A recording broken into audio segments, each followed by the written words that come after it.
Good evening. Welcome to South Asia Newsline. I'm Surbhi Sharma. Here are the top stories we are tracking for you on Friday, the 21st of June. Indian Prime Minister Modi leads International Yoga Day celebrations. Pakistani court extends former President Zardari's physical remand by 11 days. And religious leaders call for immediate end to war in Afghanistan.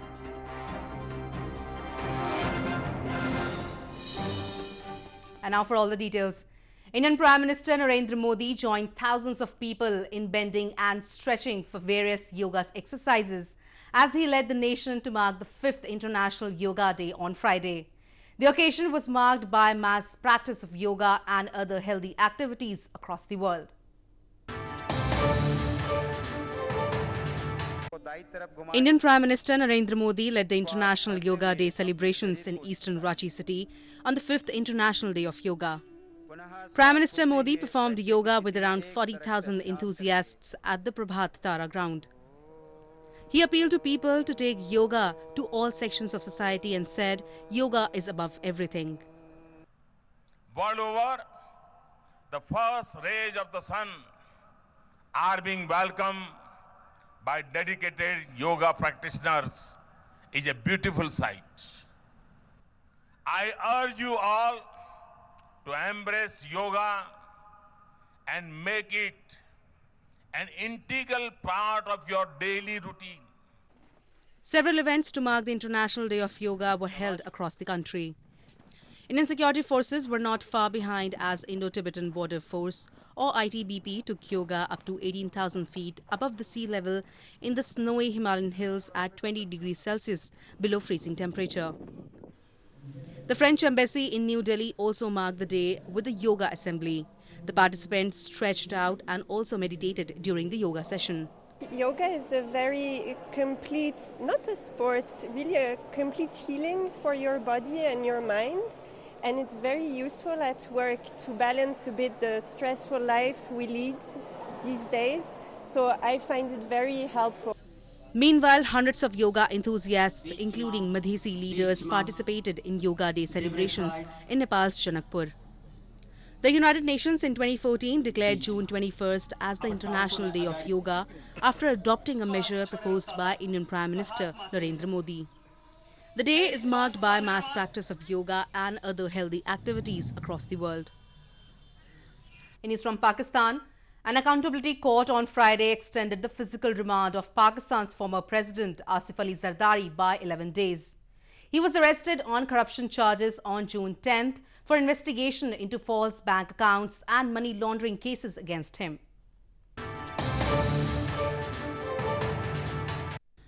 An accountability court on Friday extended Pakistan's former president Asif Ali Zardari's physical remand by 11 days. Zardari was arrested on June 10th on corruption charges by the National Accountability Bureau or NAB for investigation into false bank accounts and money laundering cases against him. This came after a bench of Islamabad High Court rejected a plea filed by him and his sister, Faryal Talpur, seeking an extension in their interim bail in the fake bank accounts case. Zardari was presented before the court upon completion of his 11-day physical remand on Friday. The NAB demanded a 14-day extension in his remand, but the court granted extension for 11 days only. The Accountability Court ordered Zardari to be presented before it on June 26. More on news from Pakistan. At least 3 people were killed and 2 others injured after a passenger train hit a freight car near Pakistan's southern Hyderabad city on Thursday. Train accidents are common in Pakistan, where railways have seen decades of decline due to corruption and mismanagement. At least 3 people were killed and 2 others injured after a passenger train hit a freight car near Pakistan's southern Hyderabad city on Thursday. The train's driver, assistant driver and a guard were killed in the accident and 2 of the injured were in critical condition, Railway Minister Sheikh Rashid Ahmed confirmed. The Rawalpindi-bound Jinnah Express rammed into a stationary goods train coming from Punjab near Pathankote area in Hyderabad.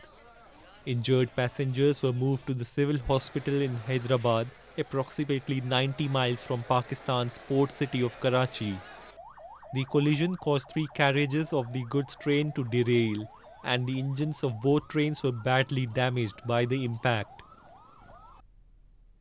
Moving on, the rising level of unemployment in Gilgit-Baltistan continues to be a cause of worry for the locals.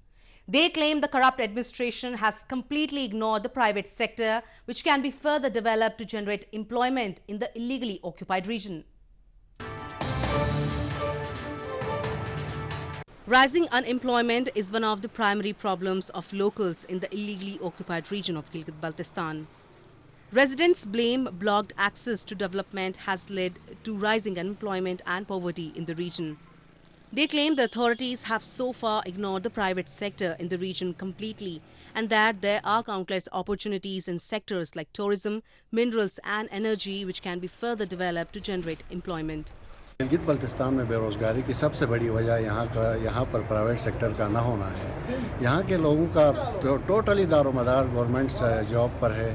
चूँकि government job इतनी ज़्यादा नहीं आती हैं, इसलिए यहाँ पे बेरोज़गारी की शरह अपनी इंतहाई बुलंदी पर पहुँच चुकी है। ज़रूरत इस बात की है यहाँ गिलगित बल्तिस्तान में प्राइवेट सेक्टर को फ़रोग़ दिया जाए, जिसकी वजह से बेरोज़गारी यहाँ पर कम हो सकती है।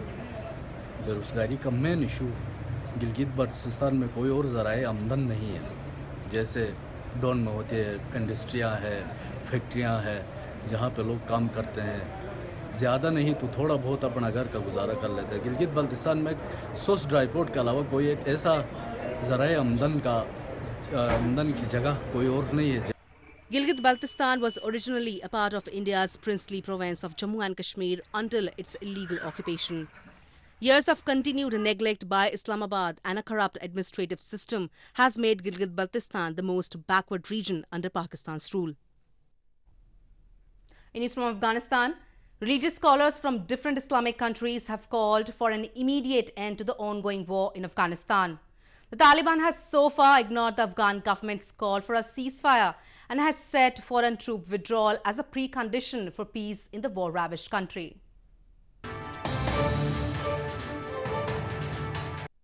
Religious scholars from different Islamic countries who gathered at an international symposium in Kabul on Thursday called for an immediate end to the ongoing war in Afghanistan.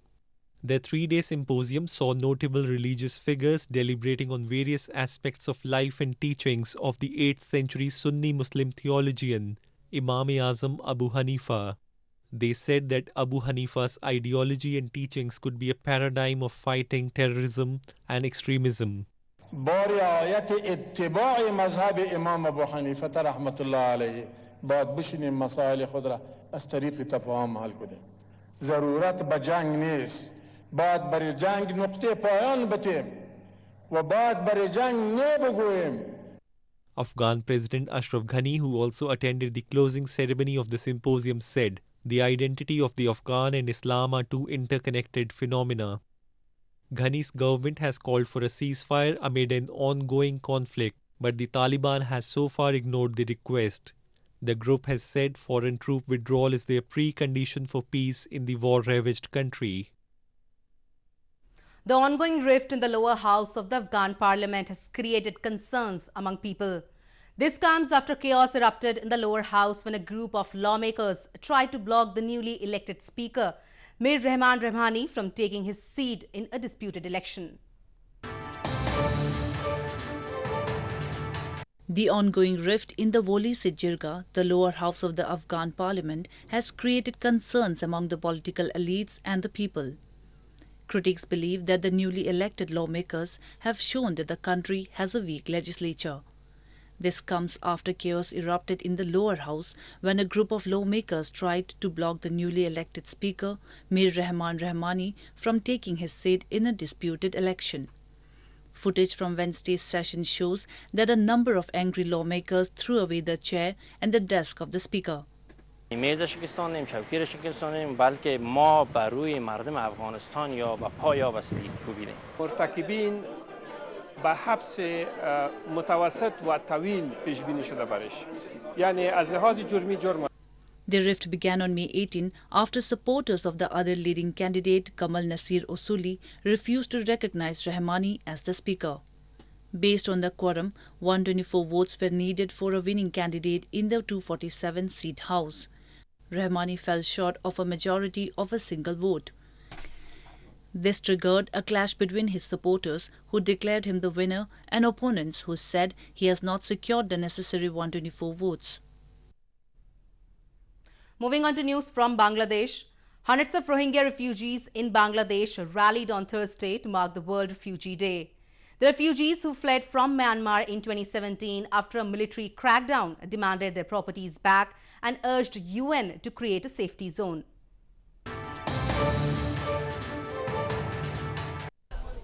Hundreds of Rohingya refugees who fled a military crackdown in Myanmar 2 years ago rallied at a camp near Bangladesh's Cox's Bazar city to mark World Refugee Day on Thursday. More than 700,000 Rohingya crossed into Bangladesh in 2017, according to UN agencies, after a crackdown by Myanmar's military sparked by Rohingya insurgent attacks on the security forces. The refugees living in Kutupalong camp in Cox's Bazar on Thursday demanded equal rights and security and that their properties be returned back in Myanmar. Citizenship right side, equal right inside, UN Security Council safety zone side, international peacekeeping side, property confiscate in return side. As soon as voluntary repatriation. The theme for World Refugee Day this year is Stepping with Refugees, and in a short time we're going to have a walk through the camp with several dignitaries, but for me the most important people are not the dignitaries who are coming to be with the refugees, it's the refugees themselves. So please do stand by refugees on World Refugee Day 2019. Mostly Buddhist Myanmar denies widespread wrongdoing and says the military campaign in 2017 across the Rakhine province was in response to the attacks by Rohingya insurgents. Last year, Bangladesh and Myanmar agreed to begin to repatriate refugees, but the plan has been opposed by many of the refugees who want Myanmar to agree to certain conditions first. Agriculture is the main occupation of the people in India's northeastern Manipur province. Making a shift from conventional to integrated farming that aims to deliver sustainable agriculture, the farmers in Lemaram village are now benefiting from the practice. Farmers in Lemaram village of India's northeastern Manipur province have been practicing traditional farming for years. Along with it, conventional farming that uses synthetic chemical fertilizers, pesticides and herbicides for better produce came into picture. The farmers soon shifted to integrated farming and are now receiving bumper crop.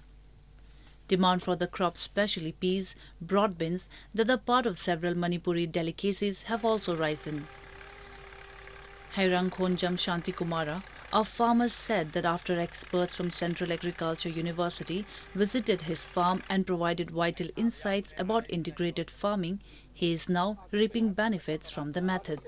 Ahamadadi ai hana ipa ipuna tambiramba method to adum sinazarami aduga hojikti akoi CAU Central University kaw haina mayamna khangnai bise masigi lamjing makadagi oja debakanta magi lamjing lamtak makadagi akoi somda sangjalakban.